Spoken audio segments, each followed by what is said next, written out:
Il est temps maintenant de buter ou de pailler les pommes de terre parce que les pommes de terre ne doivent pas voir la lumière, sinon elles deviennent vertes. Il est grand temps de le faire, donc je vais entre chaque rang disposer de la paille pour permettre d'avoir un bon paillis, mais il faudra que je le fasse assez épais puisque j'ai pas remis de terre, j'ai un tout petit peu au début, mais là je ne vais pas ramener de la terre. Je vais ramener de la paille, à peu près 20 cm pour bien faire. Hein. Et alors vous allez me dire la terre très bien, la paille ça va maintenir la fraîcheur, oui, ça va obscurcir les pieds, oui. Alors c'est quoi les inconvénients?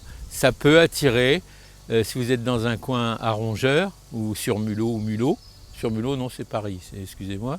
Les mulots, c'est l'autre nom pour les rats. Mais bon, on va donc mettre la paille et pour éviter que ça devienne un repère à rongeurs, eh bien, on va mélanger cette paille avec un peu d'aromatique. Alors moi, j'ai de la menthe qui pousse vraiment à l'état sauvage.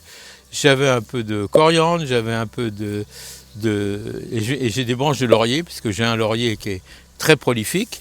Donc je vais récupérer également des branches que je vais mettre, qui sera mélangé à ma paille, qui sera plutôt même au fond, pour protéger les pommes de terre. Du coup, on aura donc un paillis qui ne sera pas attaqué et qui sera également efficace contre les limaces, qui donc n'aiment pas ces odeurs-là. Donc vous voyez, on a pas mal de solutions à tout. Ça, c'en est une. Donc on paille parce que c'est bénéfique pour la pomme de terre et en plus on va désodoriser tout le quartier pour éviter que les rongeurs viennent. J'ai pas beaucoup de rongeurs mais comme mon voisin là n'entretient plus son terrain, ils ont tendance à être là et à venir se ravitailler dans le potager. Donc je voudrais éviter ça s'il vous plaît. Voilà, donc on va essayer de mélanger grosso modo la paille et nos plantes aromatique, c'est-à-dire on a beaucoup de menthe. Enfin, ça c'est selon ce que vous avez en râpe chez vous. Hein.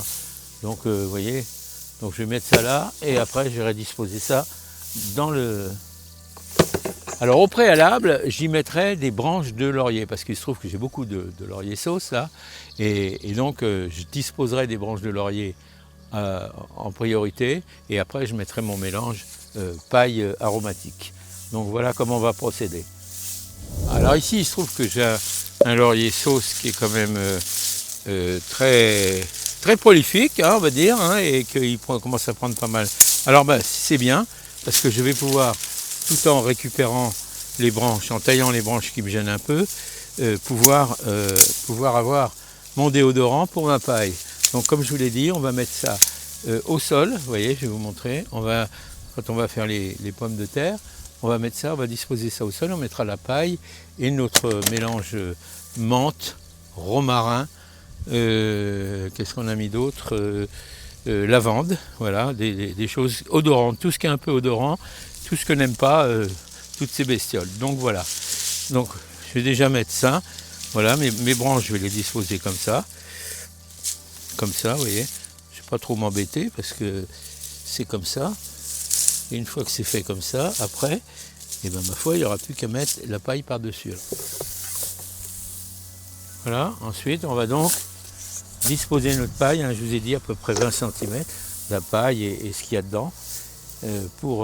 Alors ça, c'est utile pour la pomme de terre et c'est dissuasif pour tous les rongeurs. Donc, rongeurs et limaces d'ailleurs, car la limace n'est pas un rongeur, comme vous le savez. Voilà, alors donc on va rajouter, on va compléter hein, avec notre paillage et nos aromatiques directement sur les branches de laurier.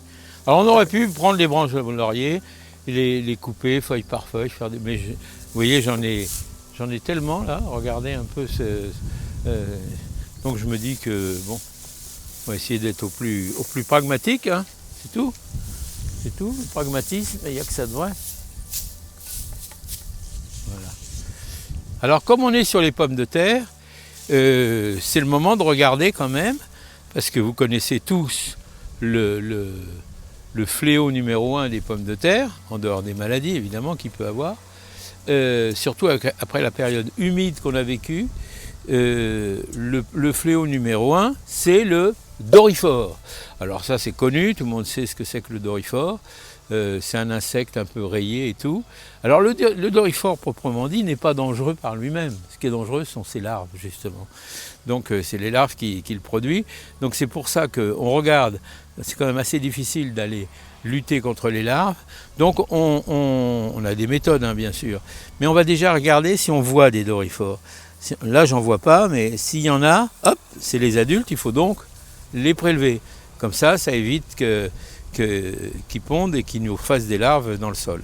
Donc ça c'est le point numéro 1. Mais s'il n'y a pas d'adultes, a priori on n'a pas de larves. Hein.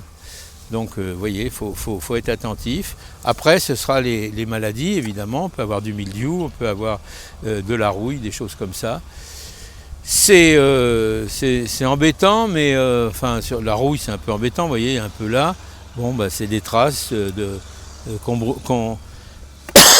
qui sont le résultat un peu des pluies qu'on a eues là. Mais la rouille, si elle endommage un peu le feuillage, elle n'est pas dangereuse pour la pomme de terre proprement dite, ça dépend à quelle période elle intervient. Là, on commence à être, d'ici un mois on récolte, hein, à peine, donc on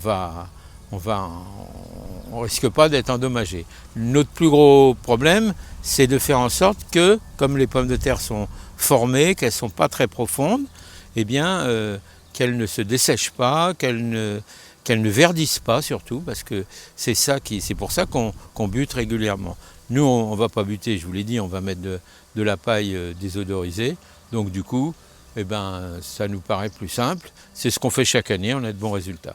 Donc voilà, on va continuer comme ça, puis je vous montrerai après ce que ça donne au final. Eh bien voilà, ça y est, les pommes de terre sont bien toutes paillées avec les herbes aromatisées. Et puis pour le reste, j'en ai profité pour pailler tout le reste.